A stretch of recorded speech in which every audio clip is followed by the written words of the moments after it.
Santiago capítulo 2.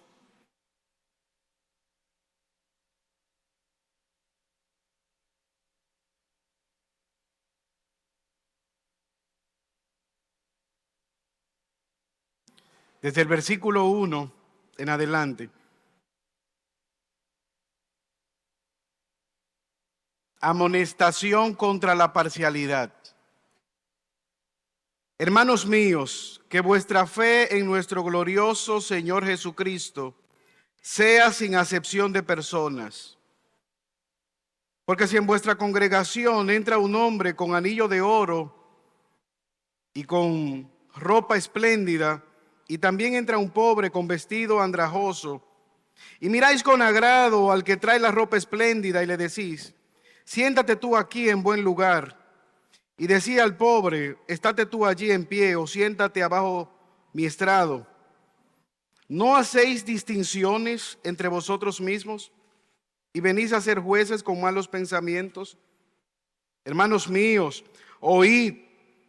¿No ha elegido Dios a los pobres de este mundo para que sean ricos en fe y herederos del reino que ha prometido a los que le aman? Pero vosotros habéis afrentado al pobre.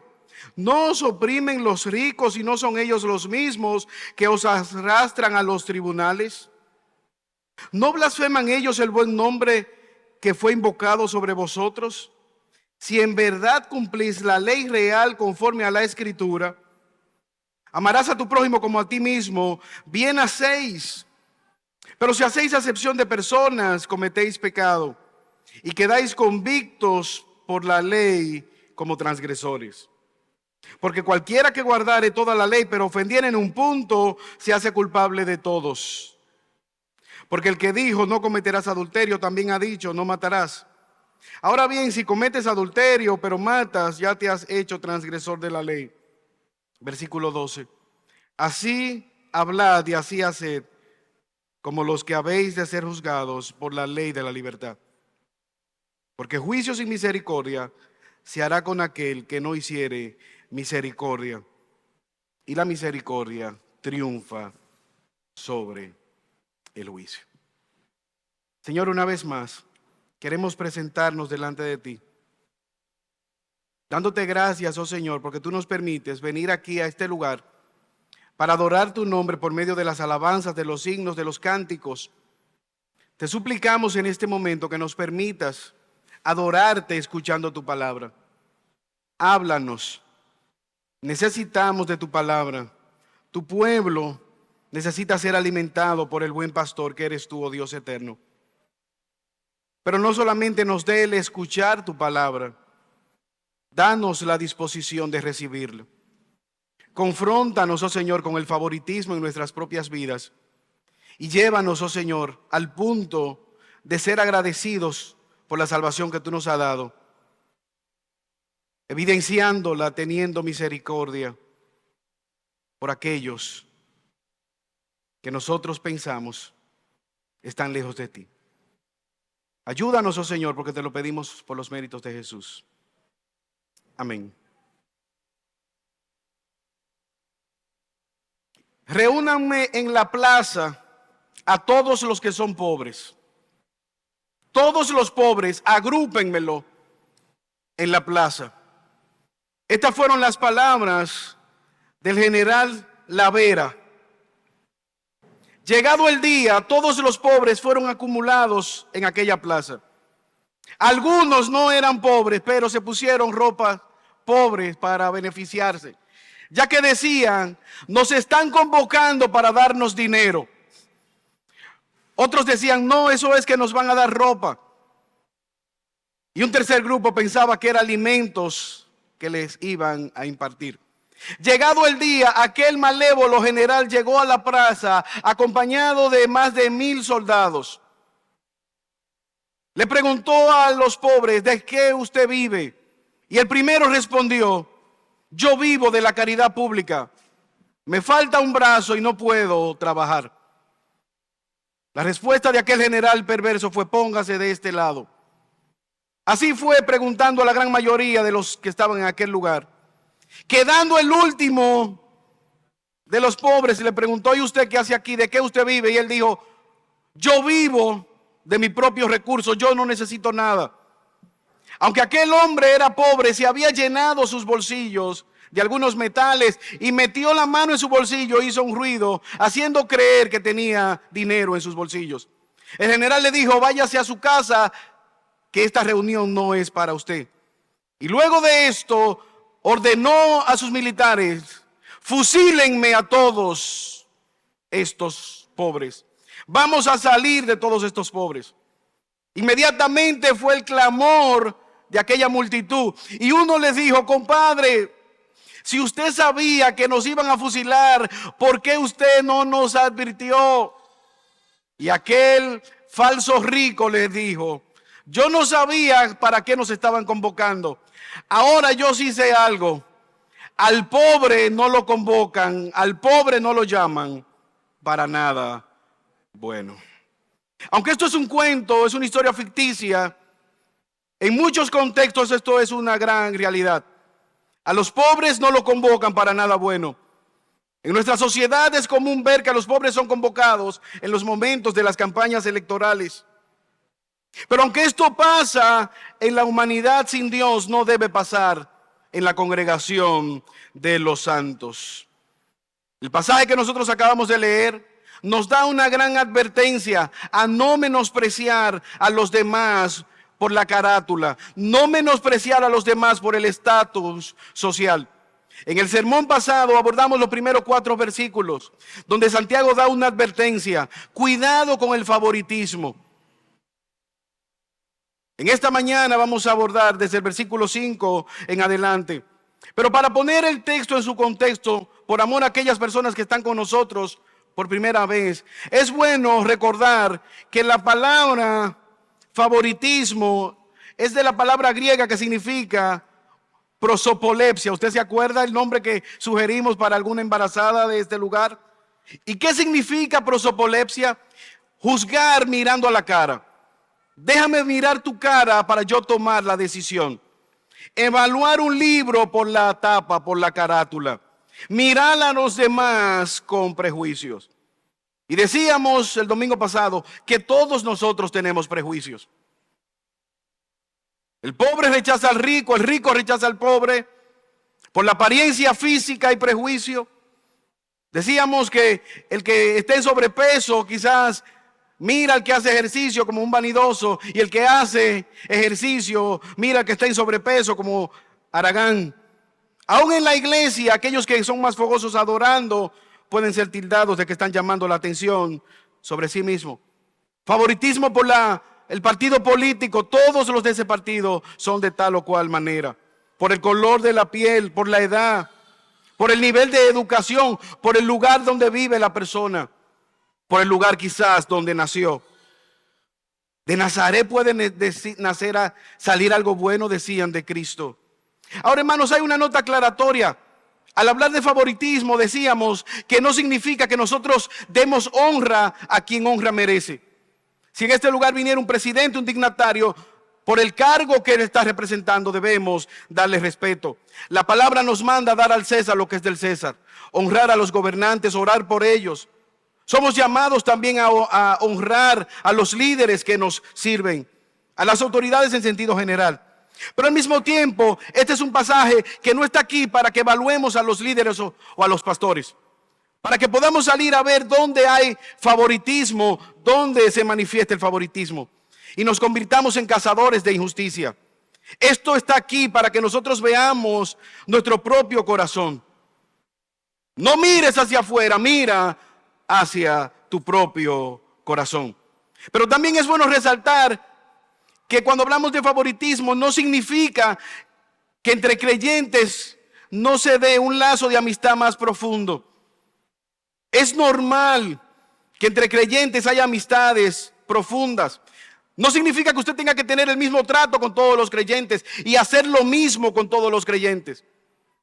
Jesús tenía un círculo íntimo, Pedro, Jacobo y Juan, y tenía una relación más estrecha. Eso se da en medio nuestro. Quizás aquellos que estudian la misma profesión, quizás aquellas madres que están compartiendo la maternidad, la crianza, quizás aquellas que van al mismo salón, tienen temas en común, los adolescentes. El favoritismo no tiene que ver con eso. Ahora, me gustaría que podamos ver tres grandes advertencias, tres grandes peligros con respecto al favoritismo o a la parcialidad. Y la primera, cuidado con el favoritismo.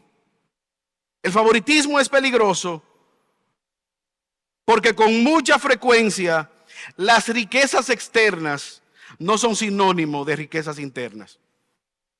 Lo voy a repetir.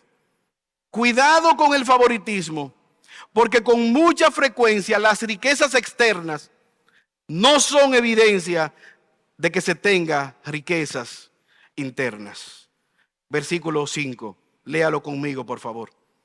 Hermanos míos, oíd, ¿no ha elegido Dios a los pobres de este mundo para que sean ricos en fe y herederos del reino que ha prometido a los que le aman?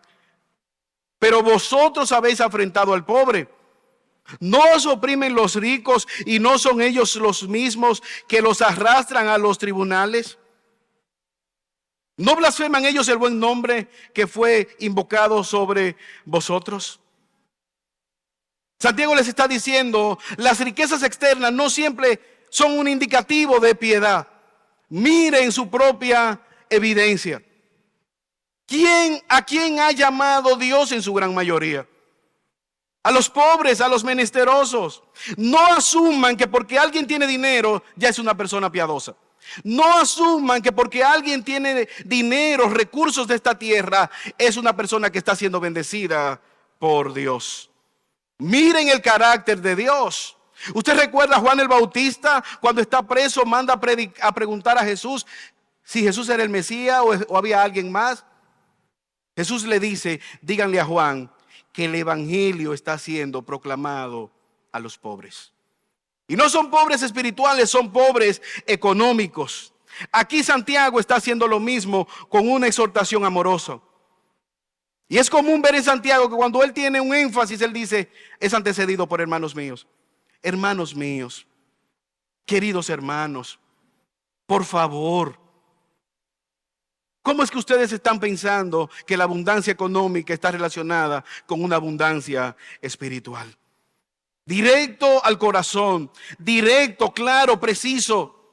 Ellos estaban quizás pensando como se pensaba en la antigüedad. Usted recuerda a Jesús, Juan 9. Jesús va caminando con sus discípulos y aparece un ciego de nacimiento. Inmediatamente los apóstoles dicen, Jesús, ¿quién fue que pecó? ¿Este o sus padres para que naciera ciego? Este nació ciego, nunca ha visto la luz del sol. Algún pecado grave cometió él desde su nacimiento. O si no, él heredó una maldición. ¿Qué dice Jesús? Juan 9, versículo 3. Respondiendo Jesús le dijo, no pecó ni él ni sus padres para que naciera ciego, sino para que se manifiesten las obras de Dios sobre él. Es el propósito de Dios que este ciego esté aquí para que hoy sea sanado. Ellos creían que las riquezas, que la abundancia, que la provisión material era sinónimo de una bendición espiritual. ¿Usted recuerda el joven rico? ¿Qué ocurrió con aquel joven rico? Pedro pensaba que este hombre iba a ser salvo, y cuando él se da cuenta de la dureza de su corazón, de la avaricia, del amor al dinero, al rechazar a Jesús, Pedro dice, si este no es salvo, ¿quién podrá ser salvo? Jesús dice, lo que es imposible, Jesús le dijo a los discípulos que estaban asombrados, cuán difícil es entrar en el reino de Dios a los que confían en la riqueza. Solamente de algún pecado en particular se habla de dificultad para entrar en el reino de los cielos. O de alguna condición en particular se nos dice que es difícil. Las riquezas. Dificultad tendrán los ricos para entrar al reino de los cielos. ¿Qué tan difícil? Jesús dice, Marcos 13, versículo 25, más fácil es pasar un camello por el ojo de una aguja que entrar un rico en el reino de los cielos. Más fácil es entrar un camello por el ojo de una aguja que un rico en el reino de los cielos. ¿Qué es un camello? Es un animal que tiene una joroba. ¿Qué es una aguja? Una aguja es un instrumento que se utiliza para coser, que tiene un agujero anti-joroba. Aguja, instrumento para coser con agujero anti-joroba. Y algunos dicen, el camello, un tipo de hilo, la aguja, un agujero. Hermanos, camello es camello, aguja es aguja. ¿Qué está diciendo Jesús? Es imposible a aquellos que están aferrados a la riqueza. Y por favor, no piensen en Bill Gates, en multimillonarios, al hablar de la avaricia. Cuando la Biblia habla de la avaricia, no necesariamente está refiriéndose a un monto. Es una condición en la cual los recursos terrenales arropan el corazón del ser humano, en el cual los recursos terrenales dirigen la vida del ser humano. Los amigos de Job pensaban esto al decirle: tú eres alguien malo, tú pecaste grandemente para que Dios te castigara de esta manera. Santiago dice es todo lo contrario. No piensen de esta manera. ¿Cuáles son las razones que él da? Miren el carácter de Dios. Miren el propósito de Dios. Dios ha sido glorificado escogiendo lo pobre, llamando a lo menospreciado de este mundo, a lo vil, a lo menospreciado, pobres económicamente. ¿Para qué? Para darles riquezas eternas, riquezas espirituales. De alguna manera Santiago les está diciendo a ellos: ustedes están actuando en contra del carácter de Dios. Como hijos de Dios, ustedes no están siendo buenos representantes de Dios. Mal ejemplo, están negando el carácter de su padre, están negando las enseñanzas de su padre. Miren la elección divina, versículo 5. ¿No ha elegido Dios a los pobres de este mundo para que sean ricos y herederos del reino que ha prometido a los que le aman? Es una pregunta retórica, la respuesta es sí. Dios escogió lo que no es para avergonzar a lo que es. Aquellos que viven en pobreza, que son considerados inferiores, que son menospreciados, que no tienen ninguna posibilidad. ¿Usted se recuerda quiénes eran los apóstoles? ¿A dónde fue Jesús a escoger a los 12? ¿Acaso fue Jesús a una sinagoga, a una universidad de prestigio de la época? ¿Fue Jesús a los pies de Gamaliel para que les recomendara a sus mejores estudiantes y así hacerlos sus discípulos? Eso no es lo que nosotros vemos en las Escrituras. Él fue a la orilla de la playa, él fue a un mercado y así fue llamando a sus apóstoles. ¿No son estos del vulgo? ¿No son estos pobres, menospreciados, pescadores indoctos? ¿Cómo saben ellos tanto? ¿No es este el hijo de un carpintero? Lo vil y lo menospreciado. Lucas capítulo 6, versículo 20. Jesús alzó sus ojos a sus discípulos y les dijo: bienaventurados ustedes los pobres, porque de ustedes es el reino de los cielos. Dios nos ha llamado por su misericordia a pesar de nuestra pobreza. Yo escuché la historia o el testimonio de un pastor que pintó la puerta de la iglesia de rojo, ejemplificando que cuando todo el mundo entra, necesita la sangre de Cristo. No importa tu condición espiritual, no importa si tienes o no tienes dinero, no importa si te dejaron o no te dejaron herencia. En Cristo Jesús nosotros tenemos vida eterna. Cuando un cristiano rechaza a los pobres, se está comportando contrario a la naturaleza de Dios. Pero al mismo tiempo, nosotros vemos una segunda pregunta que él hace. Versículo 6. Pero ustedes han enfrentado al pobre. Ustedes han rechazado a los pobres al hacer favoritismo en la iglesia, en la sinagoga cuando ellos entran. ¿No os oprimen los ricos y no son ellos los mismos que os arrastran a los tribunales? ¿Ustedes no están viendo el comportamiento de los ricos hacia ustedes? Los menosprecian, los oprimen, los arrastran. Y a pesar de eso, cuando ustedes lo ven en la congregación, ustedes lo tratan de una manera diferente. Ellos le maltratan, se oponen a Dios. Pero al mismo tiempo, no solamente que maltratan a los que no tienen dinero, sino que se oponen a la obra de Dios. La pregunta, ¿puedes tú ver el favoritismo en este día, en tu propia vida? ¿Quiénes son tus héroes? ¿A quién tú quisieras parecerte en esta mañana?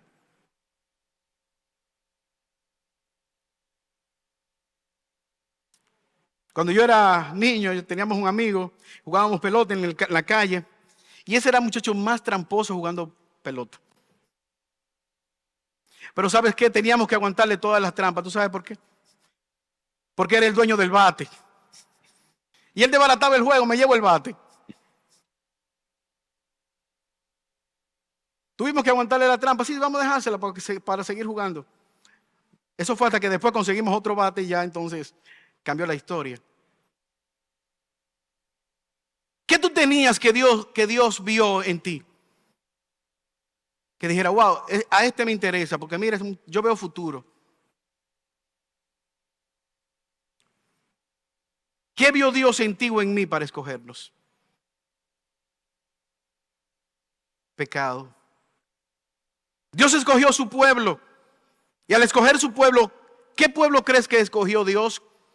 ¿Los romanos, los griegos, los incas, los mayas, los aztecas, a los germánicos?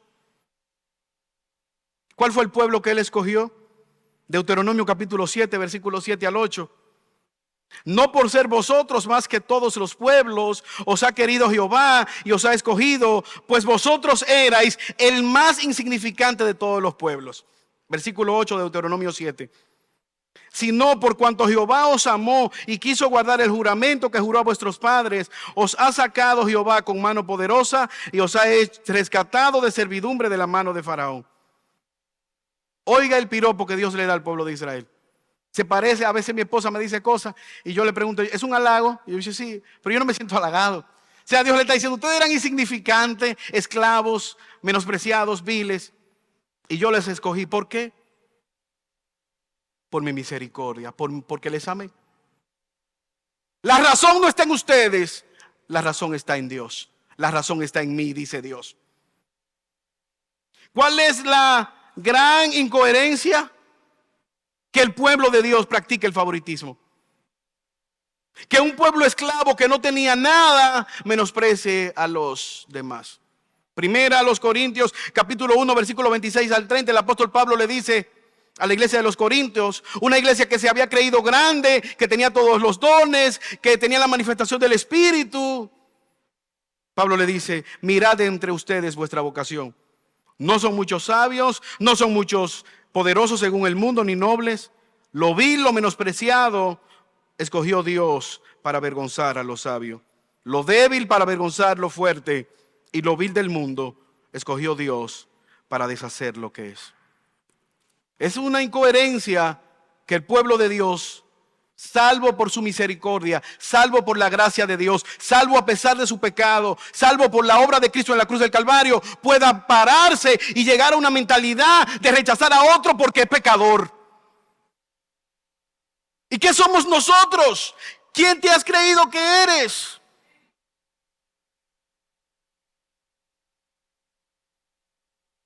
¿Recuerdan la parábola de los dos hijos? El mayor dice, yo no voy a entrar, este ya no es mi hermano. Él estaba en la casa del Padre y no conocía la misericordia del Padre. ¿Sabes lo que hizo el hermano menor? ¿Qué fue lo que le hizo volver? La bondad, la generosidad, la misericordia del Padre, que trataba bien aún a sus jornaleros.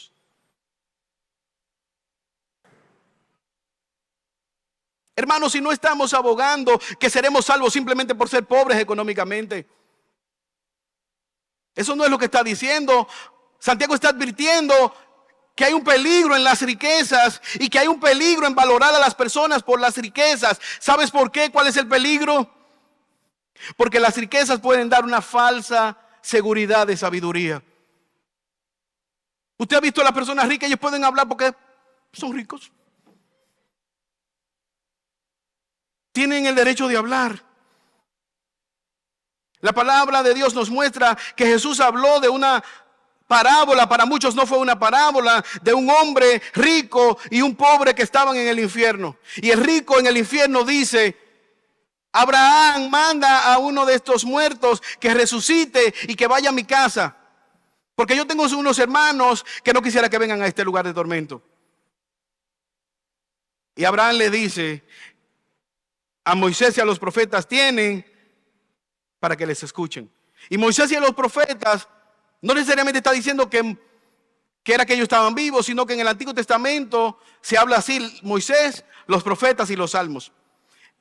Probablemente Jesús le está diciendo: ellos tienen la Biblia, que escuchen la Biblia y sean salvos.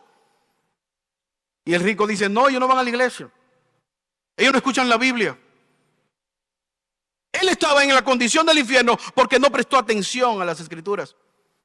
El rico no ve la necesidad de escuchar la voz de Dios, no presta atención.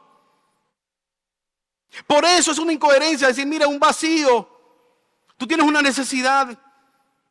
Hay gente que no tiene ninguna necesidad. El joven rico no tenía ninguna necesidad. Joven, buen mozo, rico. Esa no es la buena noticia del Evangelio. La buena noticia del Evangelio es porque hay una mala noticia. Empieza en Dios.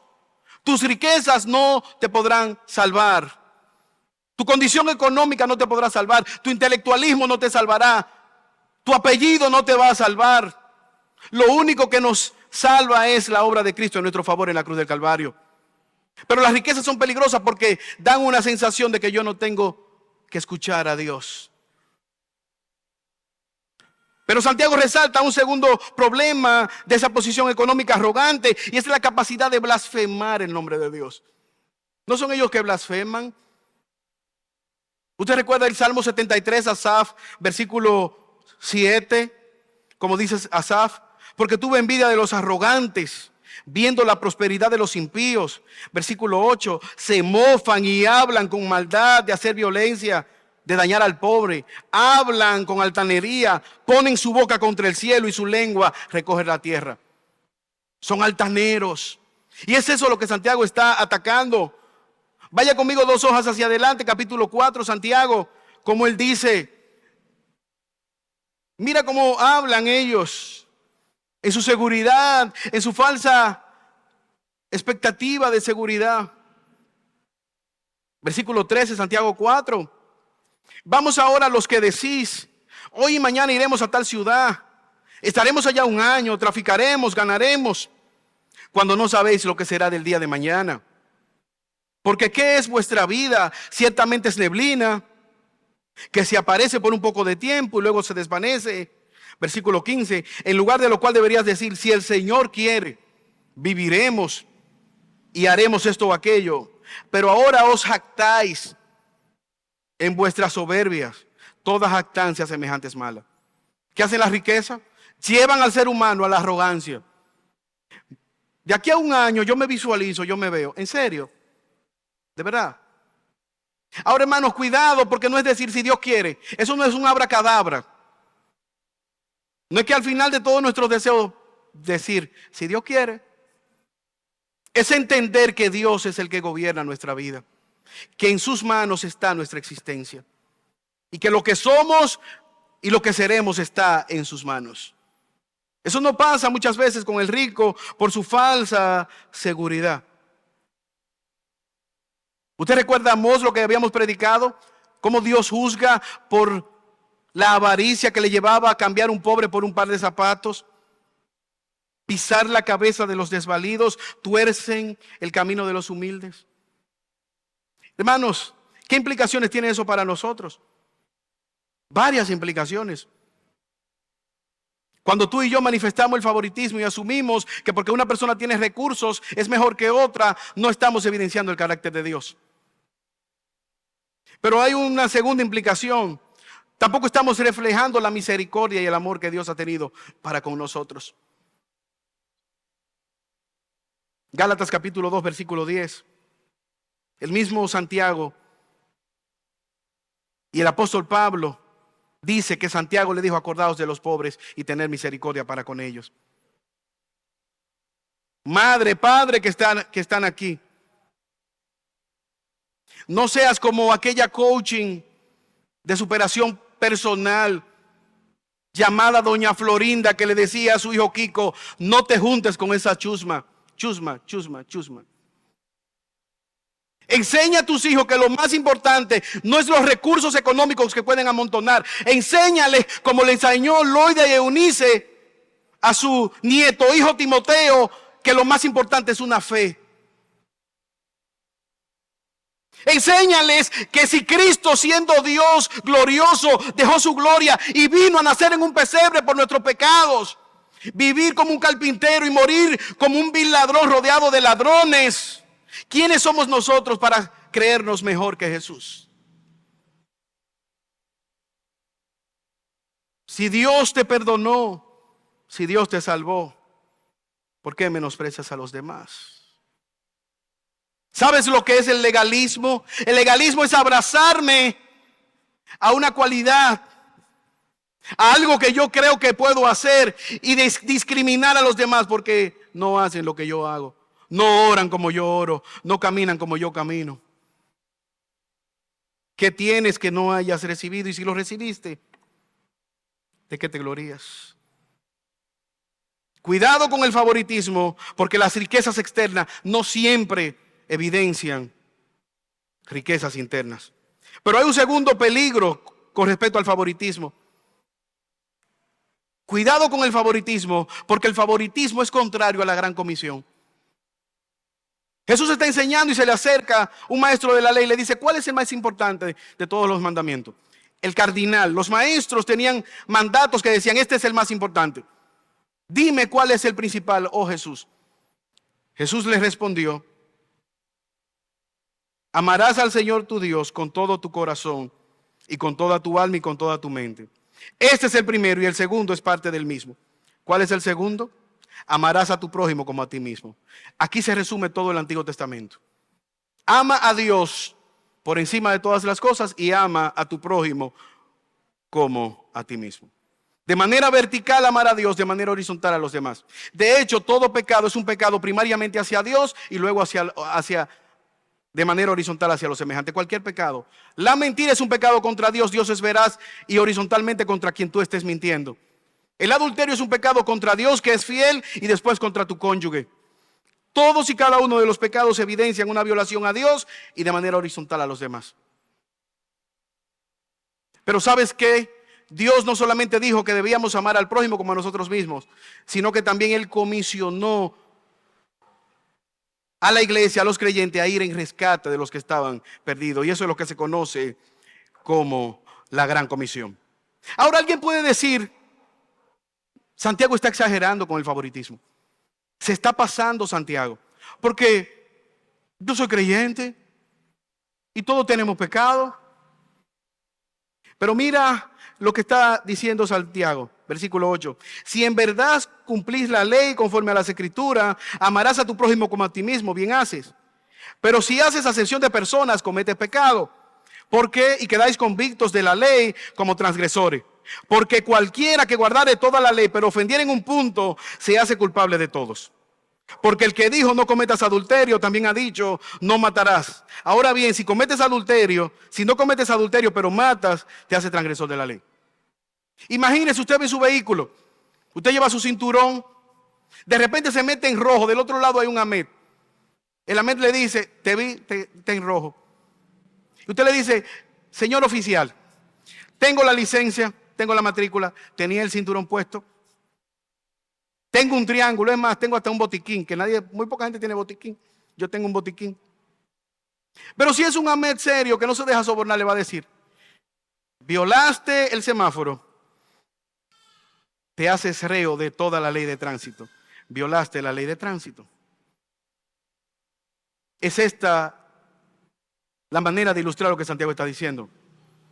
No podemos decir: él roba, pero no roba motores.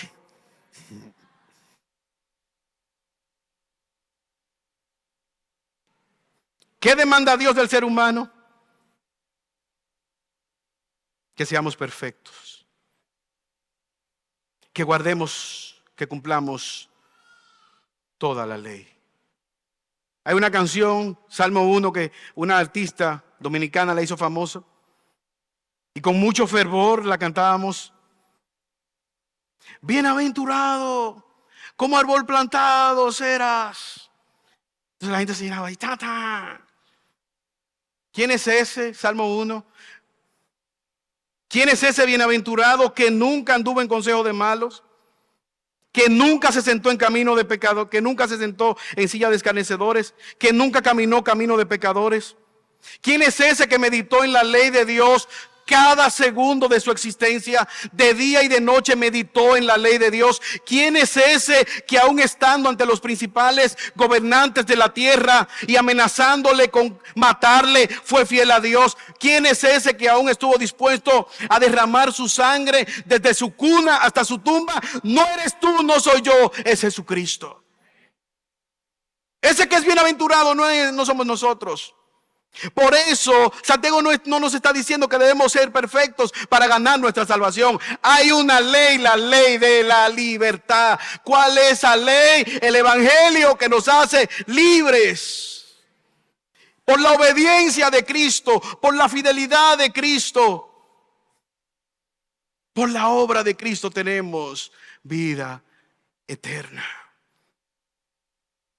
Por eso nosotros podemos correr y proclamar a viva voz a los que están en tinieblas: ven a la luz del mundo. Jesús te puede iluminar tu vida. ¿Tienes sed? Ven, como le dijo Cristo a la samaritana: yo te doy un agua que te puede saciar. El mundo no te va a quitar la sed. Cristo sí lo puede hacer. Necesitas sabiduría, ven a Cristo que Él te da. Él es la sabiduría. Pero ¿qué ocurre? El favoritismo es contrario a la gran comisión porque clasifica a las personas. Este sí puede ser salvo, este no. Usted recuerda a Jonás: los ninivitas no pueden ser salvos. Tienen que matarlos a todos. Señor, haz justicia. Usted recuerda a los hijos del trueno. Le negaron la entrada a Jesús en una ciudad y ellos van y le dicen: Señor, ¿qué te parece si de manera levemente oramos y cae un rayo y lo fulminamos a todos y salimos de ellos que te rechazaron? Los hijos del trueno. Jesús le dice: ustedes no conocen lo que ustedes están solicitando. Jesús vino a buscar y a salvar lo que se había perdido. El favoritismo es contrario a la gran comisión. El favoritismo es contrario al amor de Dios. Tenemos que tener cuidado por rechazar a aquellos que Cristo ha salvado. No podemos ser igual que Pedro cuando estaba en aquel éxtasis antes de ir a la casa de Cornelio: Señor, yo no como eso. Yo soy un judío ortodoxo. Y luego él tiene que darse cuenta que aún para los gentiles estaba prevista la salvación. El favoritismo nos hace pensar que porque ya no andamos en la vida que andábamos, que porque no somos todo lo malo que podríamos llegar a ser, eso nos da la razón para creernos mejor que los demás.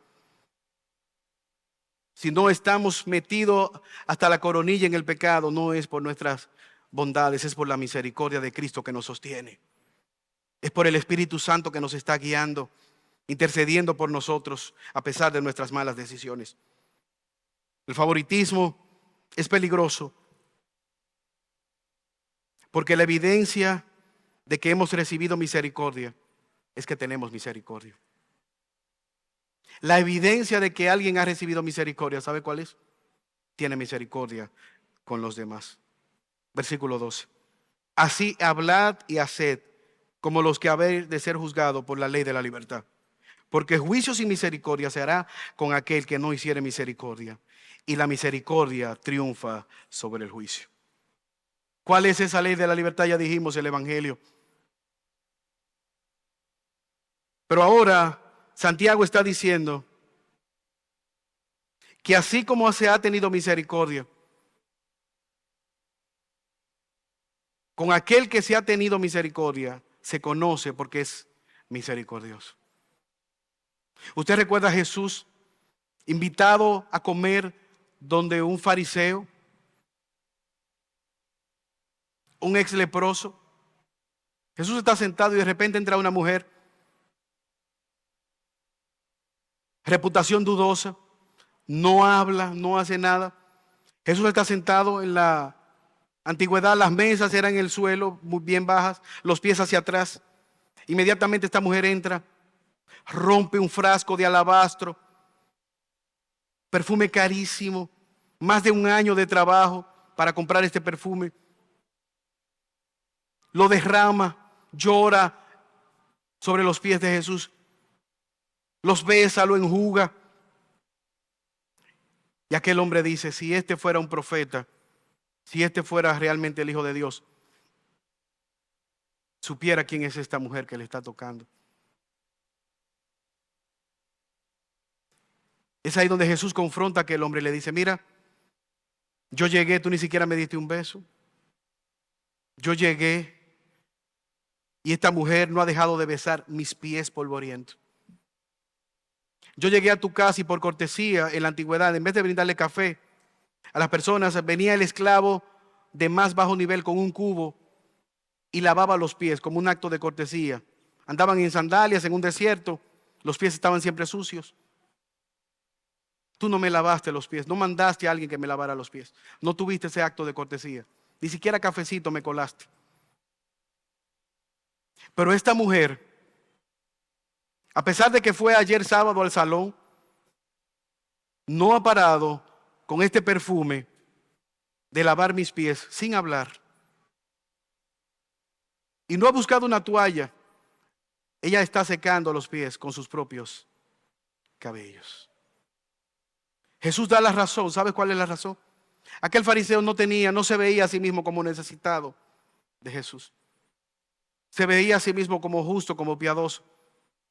Al punto que él se veía con más autoridad que Jesús, porque él podía decir, menospreciar a esta mujer, esta no puede ser salva. Y este no es el Hijo de Dios tampoco. Él estaba sentado en el trono de Dios diciendo, tú no eres el Hijo de Dios y tú no mereces ser salva. Tú porque eres pecadora y Jesús porque te estás juntando con esta pecadora. Jesús da la razón. ¿Sabe por qué ella está haciendo eso? Porque recibió misericordia. Ella ha sido convicta de pecado. Tú no has sido convicto de pecado. Es lo que Santiago está diciendo en estos versículos. Así ustedes hablan, así hagan. Como aquellos que han de ser juzgados por la ley, pero no por la ley judía. Nadie la puede cumplir. Solo Cristo la cumplió. Por la ley de la libertad, la ley del evangelio que nos hace libres. Pero sabes que aquellos que no tengan misericordia para con los demás evidencia que no han sido nacidos de nuevo.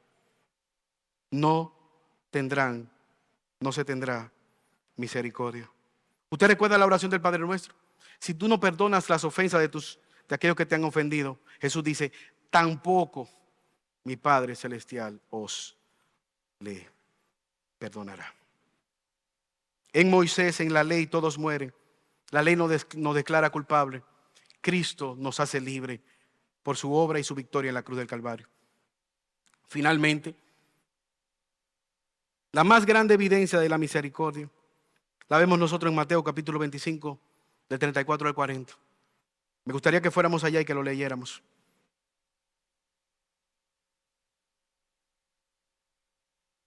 Jesús mismo hablando nos dice que un día Dios pedirá cuenta, los cielos serán abiertos. Y mira lo que dice Jesús, versículo 34, Mateo 25.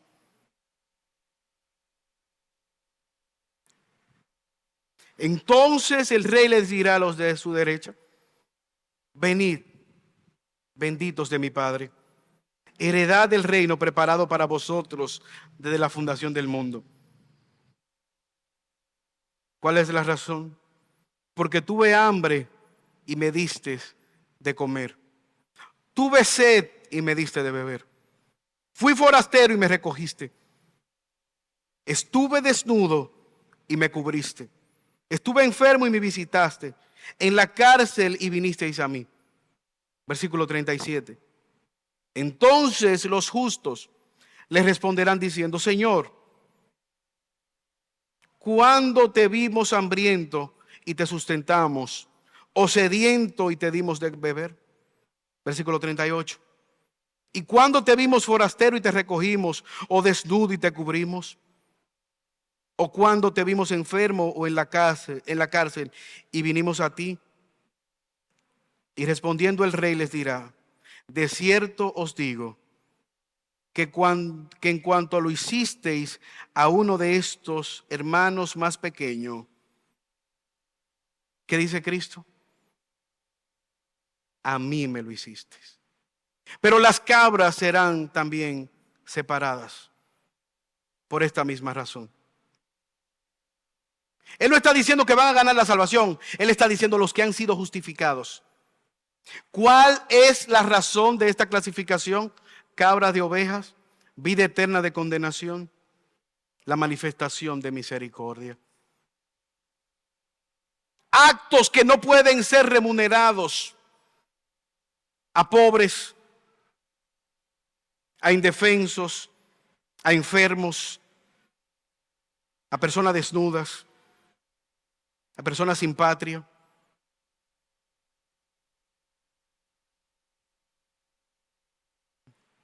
No fue cuántas horas tú oraste, leíste las escrituras. ¿Cuántas horas de iglesia acumulaste en tu vida? La misericordia que se ha tenido con nosotros debe ser evidenciada hacia los demás. Cuidado con el favoritismo, porque las riquezas externas no siempre son una evidencia de una riqueza interna. Cuidado con el favoritismo, porque es contrario a la gran comisión de salvar a los pobres, a los pecadores, a toda raza, a toda lengua, a toda nación.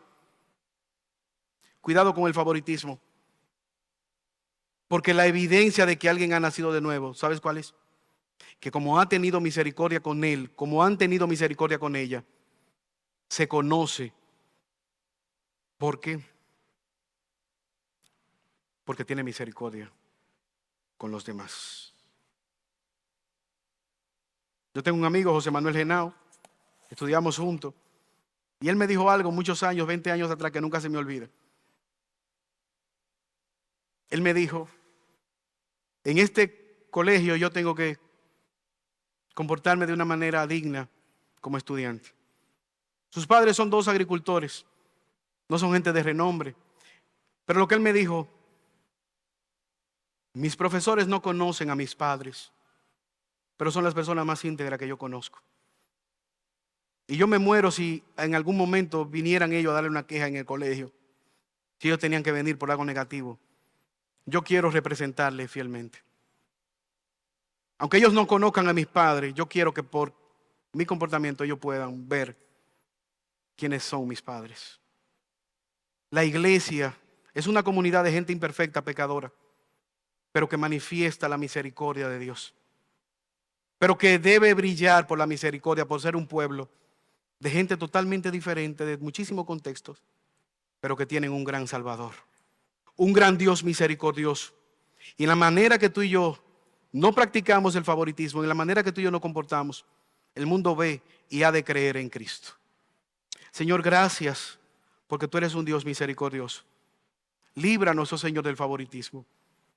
Haznos conscientes de que la manera como evidenciamos que hemos nacido de nuevo es en la manera, Señor, que amamos a los demás. Danos la conciencia de que si hoy estamos aquí es por tu misericordia, para también tener y manifestar misericordia por los demás. Ayúdanos, oh Señor, porque te lo pedimos por Jesús. Amén. Dios le bendiga, hermano.